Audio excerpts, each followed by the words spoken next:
Alors bonjour à tous, aujourd'hui petite vidéo montage nymphe comme ceci avec l'utilisation des quills transparents de chez Hemingway. Voilà, là en light orange. Donc à l'étau, j'ai placé un hameçon CSA en taille 10 avec une bille laiton 3/8 orange métallique. On va placer un peu de fil de plomb, donc là c'est du 0,20 taille S. Donc on fait quelques tours pour apporter un peu de lestage et puis surtout centrer notre bille sur la hampe de l'hameçon. Donc là on coupe, on essaye de faire des spires assez jointifs pour le plomb. On vient donc placer le plomb dans la partie incurvée de la bille, ce qui permet de la maintenir dans l'axe de la courbure. Pour solidifier le montage, on va placer juste un petit peu de cyano à ce niveau pour éviter que notre montage tourne par la suite. Souvent ce qui se passe quand il n'y a pas de sous-corps sous le plomb, il aurait tendance à tourner. Ensuite, on va utiliser une polyfloss blanche ou fil de montage blanc, ce que vous avez. Le blanc est important. C'est ce qui va donner la transparence par la suite lorsqu'on va poser le kill. Donc on va faire notre sous-corps. On essaye de faire le plus vite possible quelque chose de conique. Et là, on va placer nos cercles. Alors, moi j'utilise du faisan noir, vous pouvez utiliser du coq. Pour le faisan, donc je rappelle, pour le prélever, on prend 5-6 sabres, on les place à la perpendiculaire du rachis, donc la partie dure de la plume, et on les tire d'un coup sec, afin d'obtenir toutes les pointes à la même distance. Voilà, on place tout le temps sur l'arrière et ensuite on bascule sur le dessus nos cercles. Avant de serrer, vous réglez la longueur désirée. À savoir que plus elles seront longues, plus elles auront une portance dans l'eau. Voilà. On enlève le surplus.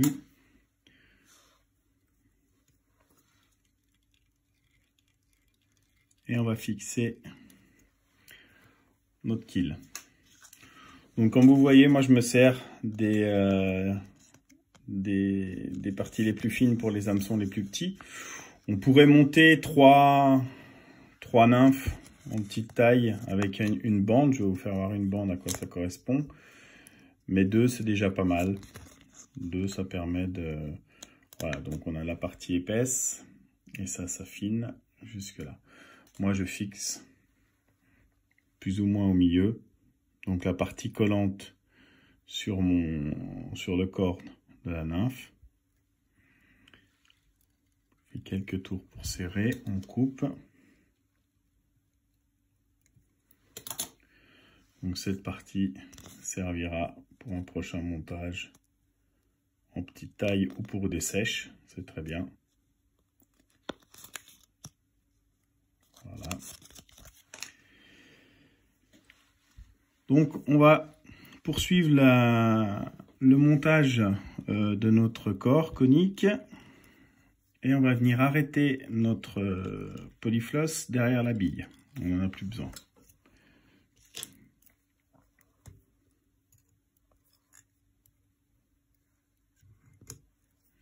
On serre bien le nœud.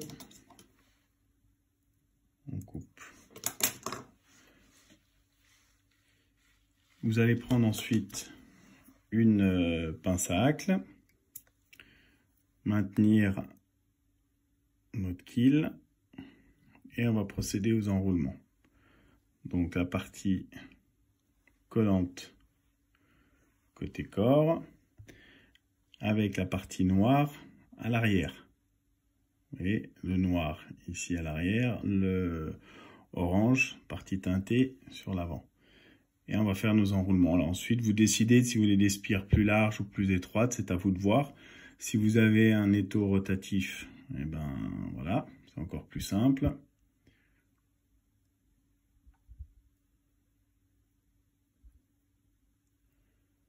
Et ensuite, arriver derrière la bille, on peut étirer le kill et venir le coller juste derrière la bille et même enlever l'excédent. Alors on pourrait laisser comme ça. Moi je préfère mettre une petite goutte de résine UV en version épaisse, thick, juste pour d'une part ça faire sortir les teintes. Donc comme vous voyez, on voit bien le orange. Et puis surtout, ça va apporter encore un peu plus de poids. Et puis surtout, solidifier la nymphe. Voilà.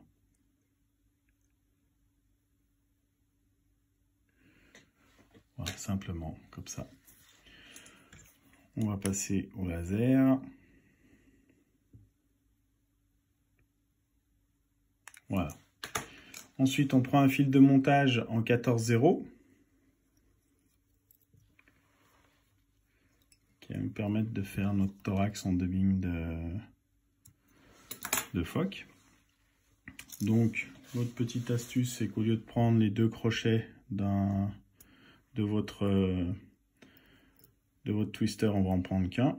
On aura quelque chose, une boucle déjà beaucoup plus serrée dès le départ.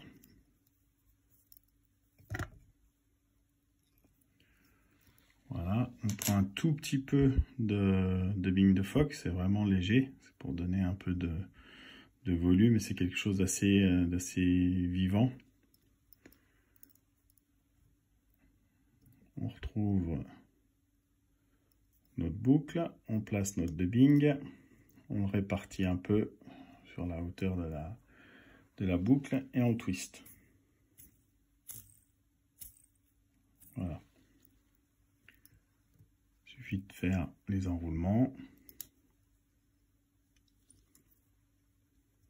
Et surtout, bien l'attacher en passant de part et d'autre de la boucle. Et voilà.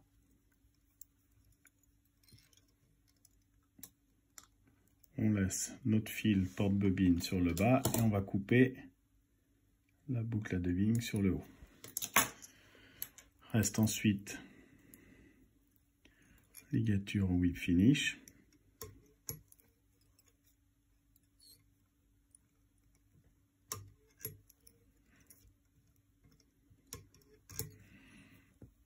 On la serre bien. Et voilà, le montage est terminé.